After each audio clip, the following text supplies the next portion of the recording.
T was 2 a.m. when Madam Elohor locked her bedroom door and cried like a baby. The sound of her sobs filled the whole room. Not even the loud music from her daughter's birthday party could hide it. Her chest hurt, her throat was dry, her whole body shook. This was not just sadness, it was shame and regret. She was in love. But not just with any man, she had fallen for the same man her two daughters were now fighting over. Elohor buried her face in her pillow. She tried to forget his smile, his soft voice, the way he looked at her during meetings. But the more she tried, the more the memories came back. It was too late to stop her feelings. This was not how her life was supposed to go. Elohor was a proud and successful woman. A rich widow, she owned 4 estates in Abuja, had shares in oil and tech companies, and ran a big charity for widows and orphans. Her late husband, Chief Omare, had built a name in the oil business before he died 10 years ago. Since then, Elohor had raised her daughters, Tamar and Edirin, all alone. She gave them everything: education, style, comfort, and freedom. But with all her money, there was still one thing she didn't have: peace of mind and love. Until she met Samuel. She met him on a cloudy Saturday afternoon. She had gone to attend a widow's outreach program in Jabi. It was something her foundation sponsored every quarter. She didn't plan to stay long, but something made her stay back that day. That was when she saw him. A young man helping the women arrange chairs and food packs. He wasn't wearing a name tag, but he moved with confidence. His clothes were clean, though simple. His eyes were focused. His smile was warm. She asked her secretary, "Who is that young man?" "His name is Samuel," the woman replied. "He's a volunteer, just joined us." Elohor watched him from a distance. He didn't try to impress anyone. He wasn't flirting. He was just doing his work quietly. She felt something strange in her chest, something warm, something she hadn't felt in over 20 years. After the event, she called him. "Young man," she said, "thank you for your help today." He bowed his head slightly. "Thank you, Ma. I'm just happy to serve." She gave him her card. "Come by the office next week. I may have something for you." He came on Tuesday. He wore the same humble smile. She offered him a part-time job helping with events and logistics. He accepted with joy. Over time, she started buying him nice shirts, a pair of shoes. Sometimes she would give him small envelopes without asking. She enjoyed having him around. He was quiet, respectful, and very good at handling people. When he spoke to her, he always looked her in the eyes, but never in a disrespectful way. She started inviting him to the house to handle documents. From there, they started talking about books, dreams, and life. One evening, as he was leaving the house, he called her Ma, but smiled in a way that made her heart flutter. That night, she couldn't sleep. She lay on her bed, staring at the ceiling. "I'm an old fool," she whispered to herself. She knew the feelings were wrong. She was over 50. He was probably 30 or 35. He didn't even have a car. What would people say? What would her daughter say? She tried to shake it off, but her heart refused to listen. Then, one sunny morning, Tamar walked into her bedroom with glowing cheeks. "Mummy, I think I'm falling in love." Elohor looked up from her tablet. "With who?" Tamar giggled. "His name is Samuel. You know him, right? The young man from the foundation." Elohor's hand froze. You mean Samuel that helps me?" "Yes," Tamar said, smiling. "He's so different, so gentle. He listens. He texts me every morning now. I think he likes me too." Elohor's stomach turned. She forced a smile. "Oh, that's good." She waited for her daughter to leave. Then she sat down. Her legs were shaking. "No," she said to herself, "not her too." 2 days later, while she was sipping tea in the kitchen, Edirin walked in, humming. "Mum, you won't believe this," she said. "What is it?" Elohor asked, already sensing the worst. "Guess who I've been chatting with every night?" Elohor stared at her. "Samuel?" Edirin screamed. "Yes, how did you know?" Elohor closed her eyes for a second. She didn't speak. "He's amazing," Edirin continued. "He's not like all these rich Abuja guys. He listens. He told me he wants a simple woman. Mummy, I think he's serious." Elohor went back to her room. She didn't eat that day. Her whole body felt weak. That night she sat at her vanity mirror and stared at herself. "Look at you," she whispered. "A whole billionaire mother, losing her heart over a boy, and now your daughters are in love with him too." She turned off the lights. She lay down. She covered herself with the blanket, but she couldn't stop the tears. By 2 a.m., her pillow was soaked, and that was the night Madam Elohor cried like a baby. Samuel was confused, but he tried not to show it.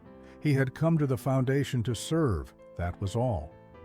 When Madam Elohor offered him a part-time job, he was grateful. He respected her deeply. She was strong, generous, and carried herself with the kind of quiet power that made people listen when she spoke. But now, the atmosphere around her house was different. Tamar was calling him every morning. Edirin was texting him at night. Both of them were flirting. They would send him gifts, food, funny memes, and voice notes. Each one thought they were special to him. And Samuel, being a gentle and polite man, didn't know how to push them away without hurting them or offending Madam Elohor. He didn't want to lose the job. He didn't want to cause trouble. But most of all, he didn't understand how he got into the middle of all this. He had only truly admired one woman in that house, but he had never said it out loud. He didn't have the right words. And besides, it was too dangerous to admit. That woman was Madam Elohor herself. From the beginning, there was something about her, her strength, her wisdom, the way she always seemed in control, even when everything else was loud and messy. He admired her, and even though she was older, he never saw her as just a boss. But now, everything had changed, and Elohor could feel it too. Her house, once full of calm routines, had become a house of quiet war. Tamar and Edirin no longer shared dresses or laughed the way they used to. One would enter the living room and turn off the TV if the other was watching. They took turns hugging Samuel when he visited, each one marking their territory. Elohor watched it all. She said nothing, but inside she was breaking. Each time Samuel walked through her gate, her heart would jump. She wanted to smile, but she also wanted to scream. He would greet her respectfully, calling her Ma, then go off to the daughters' rooms like nothing was wrong. He had become the center of the house. One morning, Elohor decided to take a break. She called her assistant. "Cancel all appointments this week," she said. "I'm tired." She spent the day in her garden, drinking tea and staring at her flowers. The silence helped her think. She asked herself a question that had no easy answer. If Samuel chooses me, what happens to my daughters? If he chooses one of them, what happens to me? She couldn't win. No one could. That evening, Tamar walked in and sat beside her. "Mum," she said softly, "can I ask you something?" Elohor nodded. "Do you think it's bad to fall in love with someone who isn't rich?" Elohor raised an eyebrow. "I mean," Tamar continued, "Samuel is not like our usual circle. He's simple, quiet. He has goals, but he doesn't have a car or a big job, and I don't care." Elohor didn't answer at first. Then she asked, "Have you told him how you feel?" Tamar blushed. "Not directly, but I think he knows." Elohor smiled weakly. "Love is a tricky thing, my dear. It's not always about what makes sense. It's about what makes your heart quiet." Tamar nodded, then left. 5 minutes later, Edirin came out with a glass of wine. "Mummy," she said, "I want to take Samuel out this Friday. You think he'll say yes?" Elohor stared at her. "Why do you like him?" Edirin smiled. "He listens, and he doesn't care about my last name. For once, I feel like a woman, not just a billionaire's daughter." Elohor took the glass from her hand and sipped. Then she stood up. "I'm going to bed," she said. That night, she didn't sleep. She just stared at her ceiling fan and whispered, "God, what kind of test is this?" The next few days were even worse. Samuel started pulling away. He began to skip foundation meetings. He no longer replied quickly to texts. He even stopped visiting the house unless it was work-related.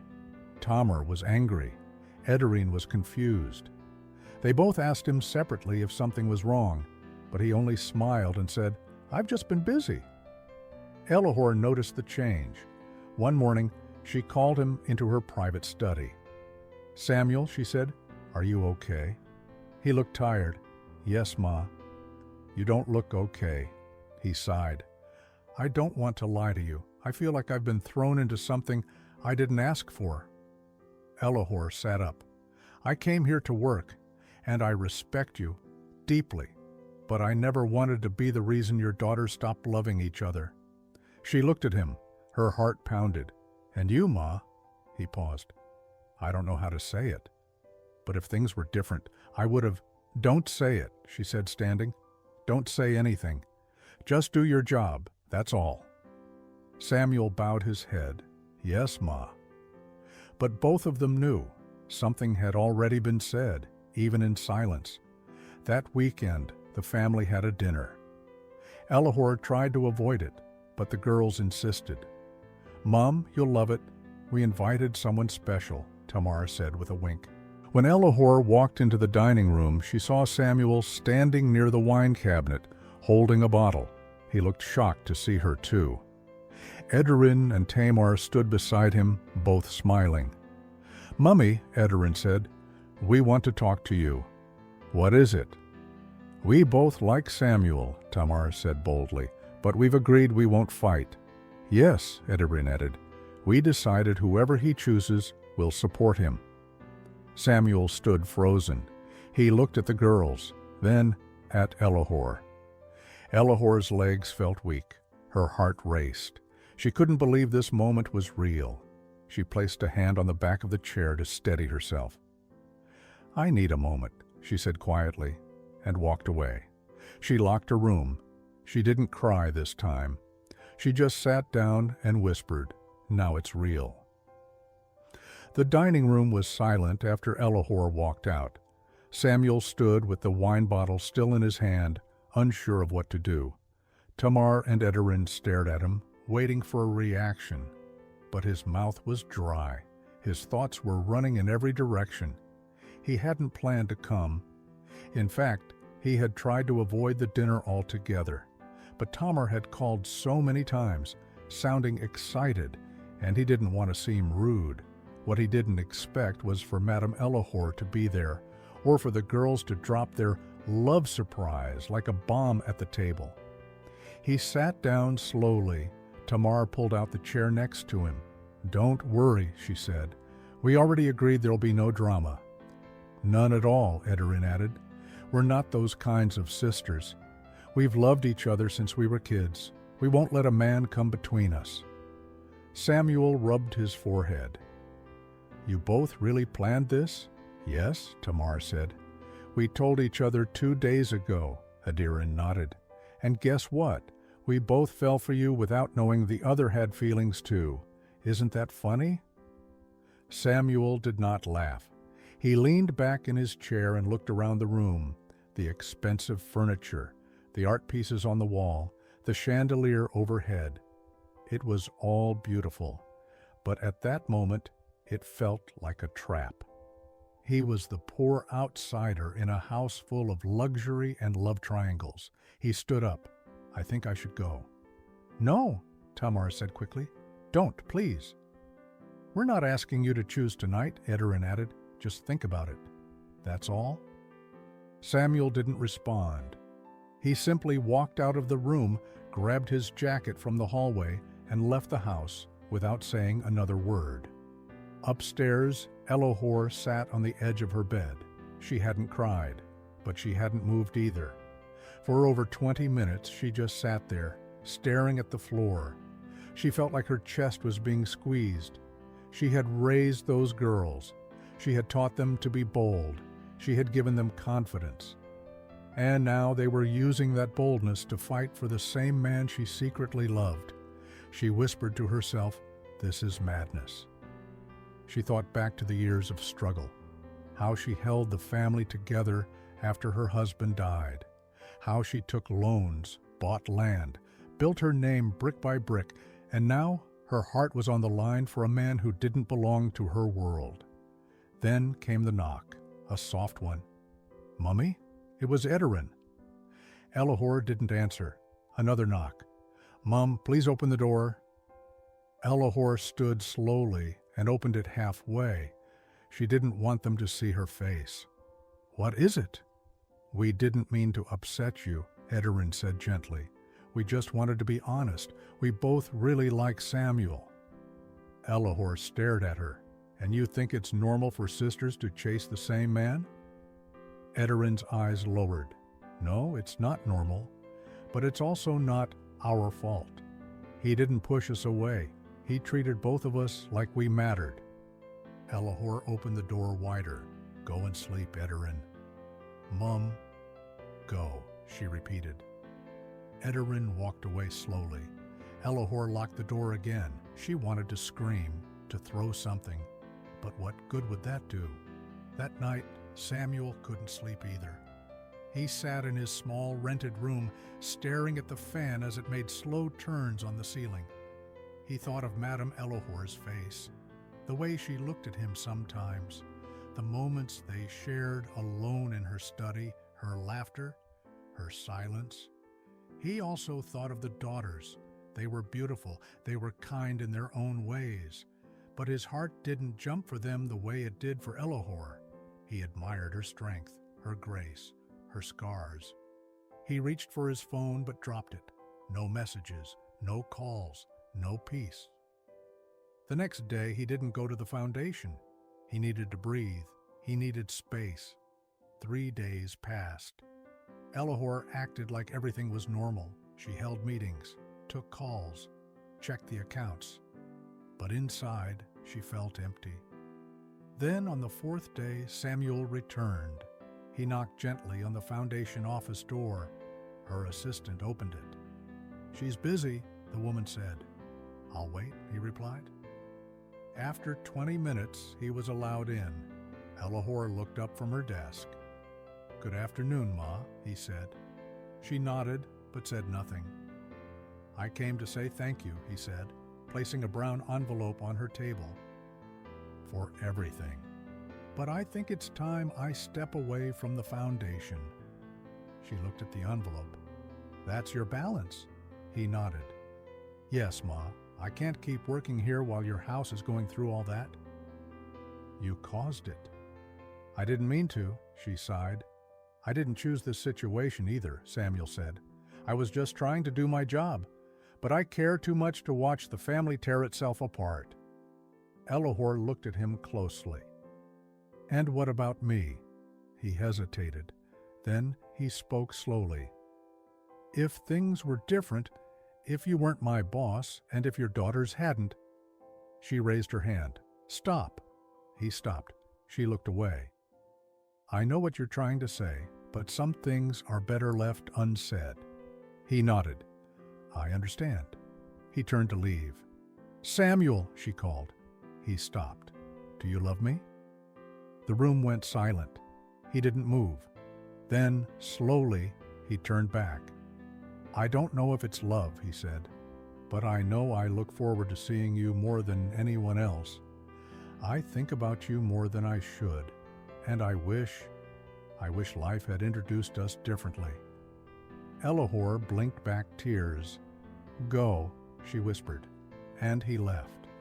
That evening she called her daughters. They gathered in the living room, curious. "What is it, Mum?" Tamar asked. "I want to talk," Elohor said, "but I need you to listen." They sat. "I need to tell you the truth," she said, "the whole truth." The living room was quiet. Tamar sat on one side of the long, cream-colored couch, legs crossed, phone in hand. Edirin sat opposite her, arms folded, brows raised. Madam Elohor stood by the window, holding a cup of warm zobo, staring out at the fading sun. The gold curtains danced lightly in the wind. Then she turned to face them. "I'm only going to say this once," she began, her voice calm but firm. "I'm tired of the silence, tired of hiding." Tamar lowered her phone. Edirin uncrossed her arms. "I fell in love with Samuel before either of you did."